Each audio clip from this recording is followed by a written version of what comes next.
Nah, kemudian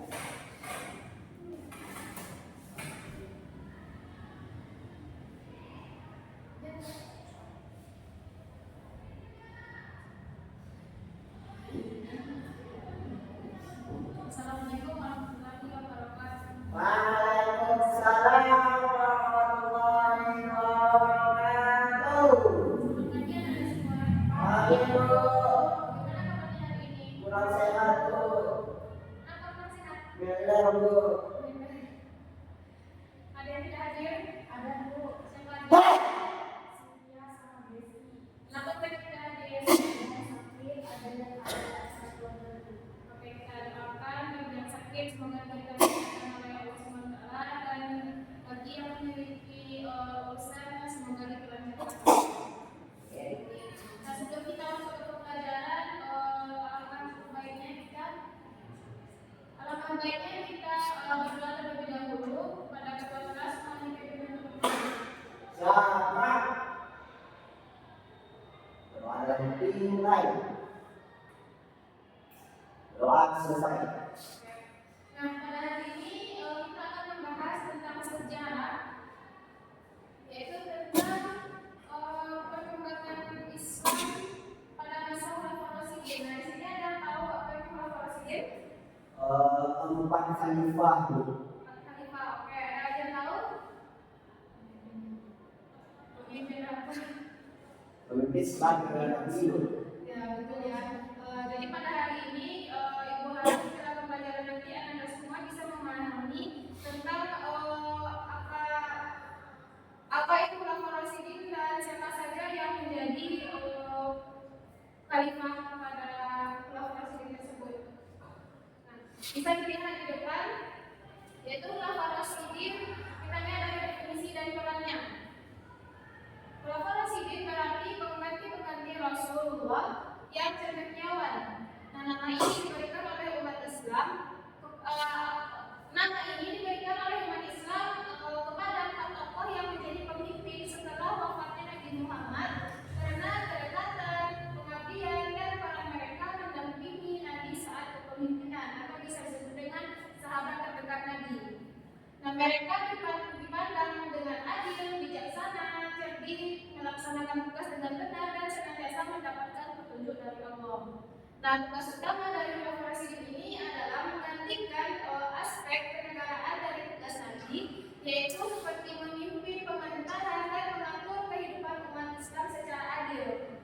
Dan juga pengangkatan khalifah ini dilakukan dengan dua cara. Ada yang tahu? Musyawarah. Musyawarah.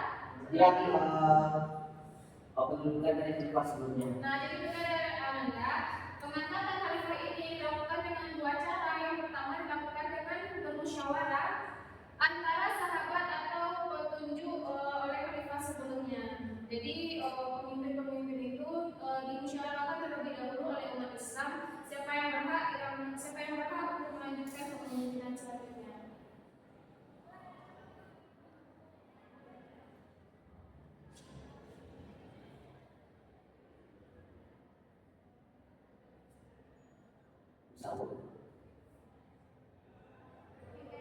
Anda itu.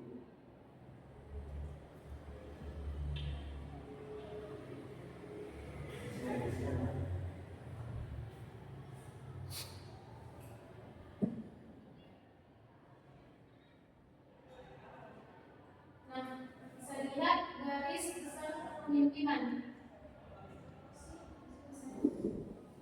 Nah, prinsip kepemimpinan itu yaitu kekuasaan khalifah ini meliputi aspek legislatif, eksekutif,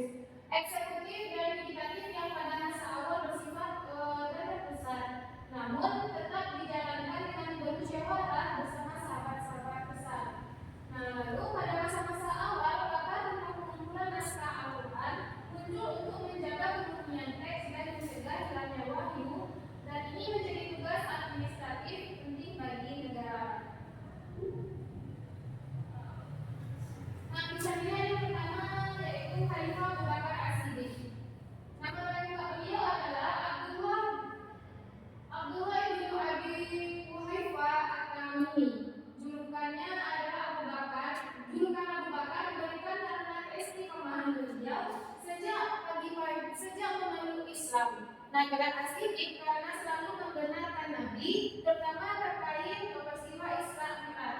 Nah, setelah wafatnya Nabi, para tokoh Muhajirin dan Ansar bermusyawarah di Bani Sa'idah dan untuk memilih pemimpin. Nah, kepemimpinan Abu Bakar menghadapi pemberontakan murtad dan penolakan zakat. Fokus kepemimpinan Abu Bakar ini yaitu memerangi pemberontakan dan melindungi umat. Nah, di mana di masa Khalifah Abu Bakar ini munculnya nabi-nabi palsu. Lalu Abu Bakar juga memerintah sekitar 2 tahun menjalankan kekuasaan sentral, tetapi bermusyawarah dan juga memperluas wilayah di luar Jazirah Arab sebelum wafat pada tahun 634 Masehi.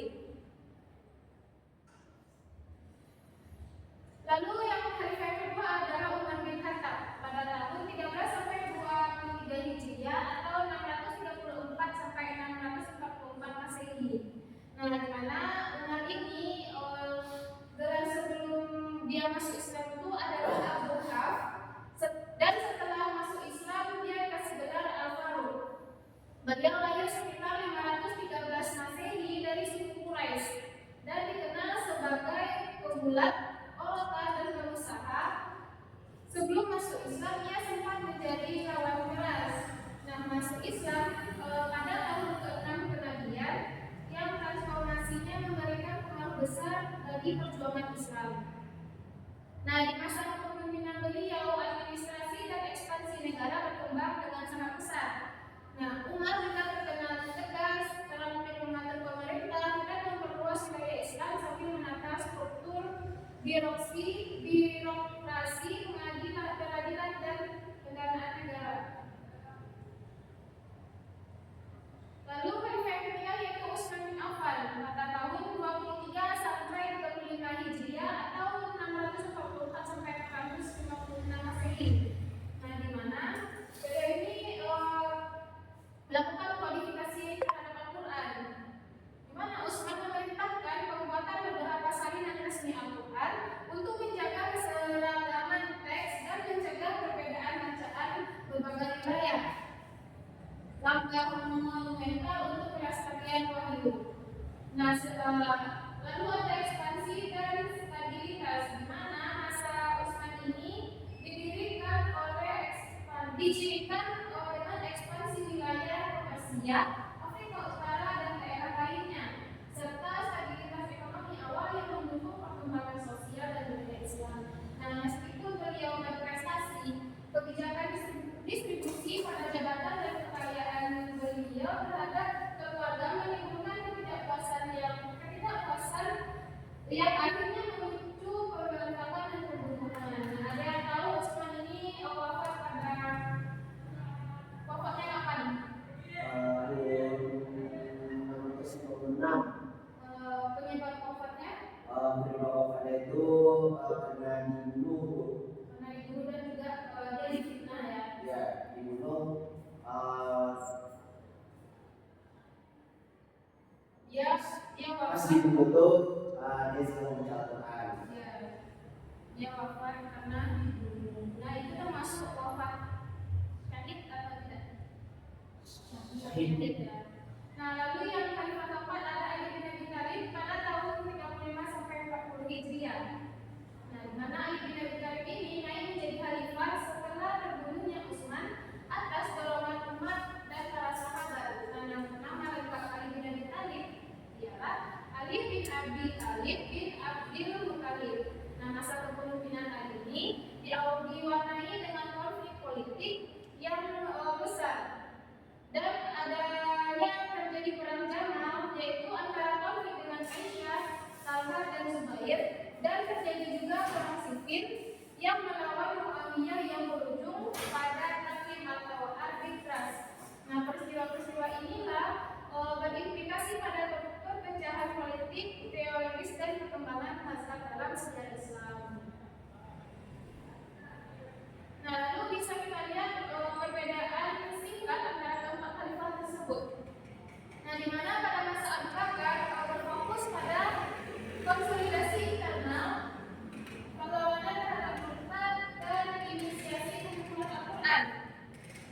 Pada masa Umar berfokus pada reformasi administrasi negara, ekspansi wilayah, dan struktur birokrasi dan peradilan. Nah, masa Utsman berfokus pada kodifikasi Al-Quran, ekspansi lanjut, stabilitas ekonomi, akan tetapi munculnya kontroversi internal. Nah, sedangkan pada masa Ali berfokus pada menangani konflik internal yang tajam, seperti perang Jamal dan perang Siffin, dan juga arbitrase yang melahirkan implikasi mazhab atau teologis. Nah, keempat mazhab inilah yang menunjukkan variasi prioritas dari konsolidasi dan pelestarian teks hingga administrasi negara dan penanganan konflik yang mengarungi sejarah Islam selanjutnya. Nah, saudari Amal bisa diulang perbedaan keempat kalimat tadi? Itu dari bakar dulu fokusnya itu konsolidasi mengenal perlawanan ada tempat inisiasi hubungan Al-Quran, kedua itu Al-Utsman, kodifikasinya itu Al-Quran, ekspansi lanjut, stabilitas ekonomi, namun muncul kontroversi internal. Kalau Umar fokusnya itu reformasi administrasi negara, ekspansi wilayah, struktur birokrasi dan juga peradilan. Yang terakhir itu Ali fokusnya itu menangani konflik internal yang tajam, perang dan arbitrase yang melakukan implikasi masalah teologis. Oke, sudah paham Anda? Sudah. Nah, di sini bisa dilihat sumber dan referensi yang seterusnya. Jadi kalau Anda mau mencari tentang segala bisa dilihat di sini referensinya. Baik, Bu. Nah, selanjutnya Ibu mau membantu anak-anak di sini dua kelompok.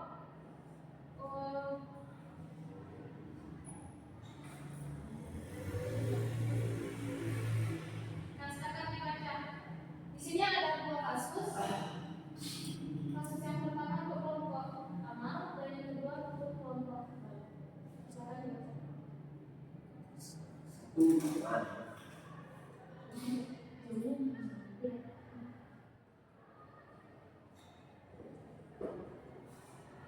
Selagi kufur tidak menurut Islam dan melakukan anti-kecuali. Ya. Jadi kita sudah mengatakan itu setelah Nabi Muhammad SAW itu wafat, banyak orang yang keluar dari Islam dan menolak membayar zakat. Keadaan menjadi kacau dan juga mengancam persatuan umat Islam. Nah, jika kalian menjadi khalifah, apa yang akan kalian lakukan untuk menjaga persatuan umat Islam? Jadi yang dilakukan oleh Abu Bakar itu adalah harusnya memerangi kaum murtad, menegakkan kewajiban zakat, menjaga persatuan Islam, dan juga mengamankan ajaran Islam agar tidak Itu yang benar. Nanti aku untuk kelompok satu.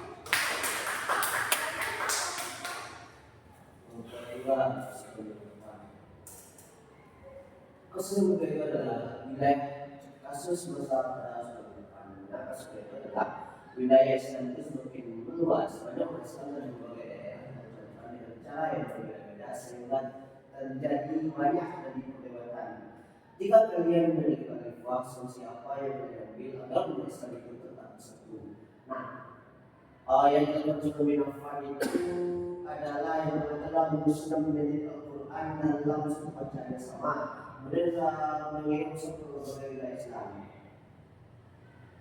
Nah, Al-Quran tersebut dikenal dengan Mushaf Utsmani karena Mushaf Utsmani ini diketekan pada masa Utsman bin Affan. Oke, betul ya. Jadi sampai di sini paham?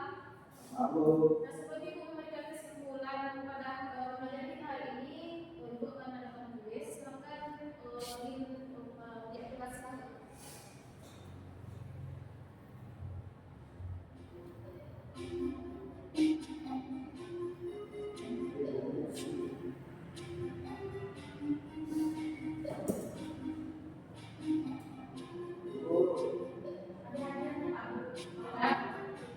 bagian itu ya.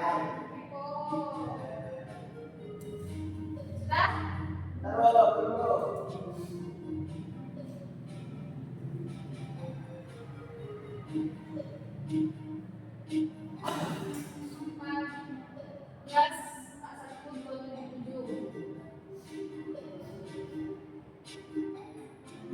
Nah,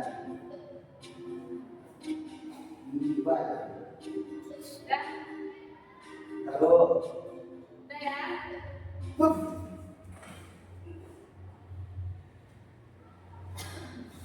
Siapakah khalifah pertama setelah wafatnya Nabi Muhammad SAW? Pertama lo. Ya. Oke, betul ya. Wah, Lanjut. Pada masa khalifah siapa wilayah Islam berkembang sangat luas? sangat luas.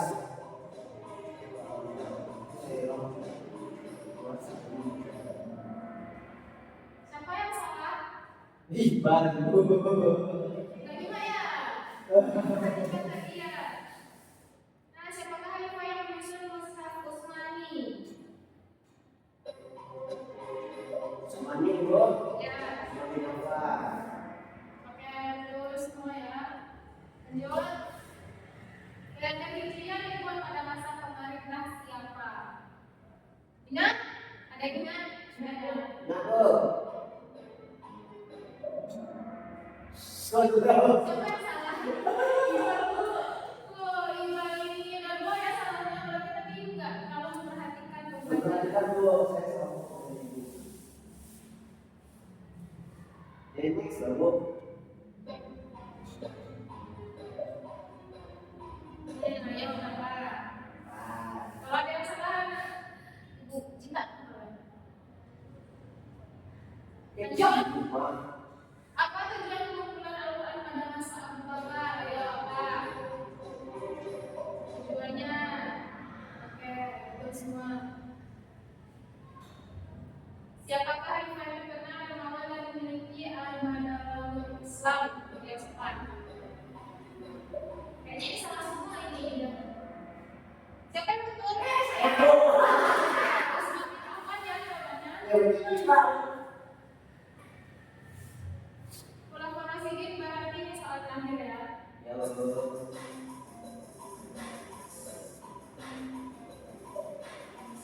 Kalau masih ada yang salah lagi, tanya semua? Bro. Belum bu.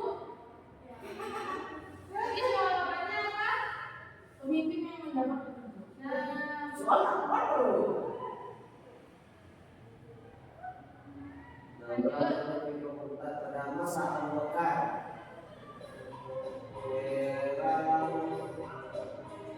nggak ada yang tahu. Apa? Siapa yang tahu? Enggak. Aku. Betul betul. Berarti saudara Iqbal nggak nyimak tadi ya?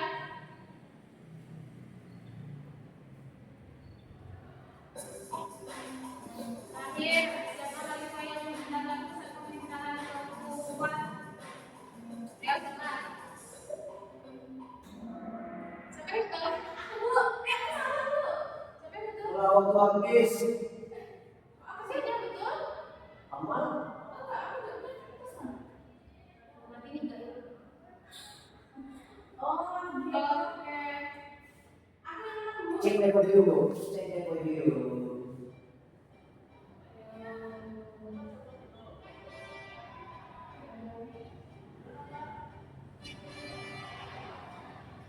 Ada yang menang dulu.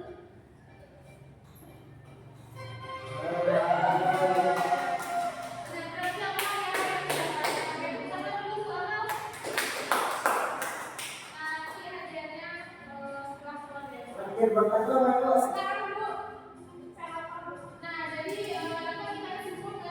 Kita simpulkan pembelajaran hari ini di mana tokoh Rasyidin ini yaitu Abu Bakar, Utsman, Ali bin Abi Thalib dan Umar bin Khattab memiliki fase pembentukan negara Islam setelah wafatnya Nabi Muhammad SAW.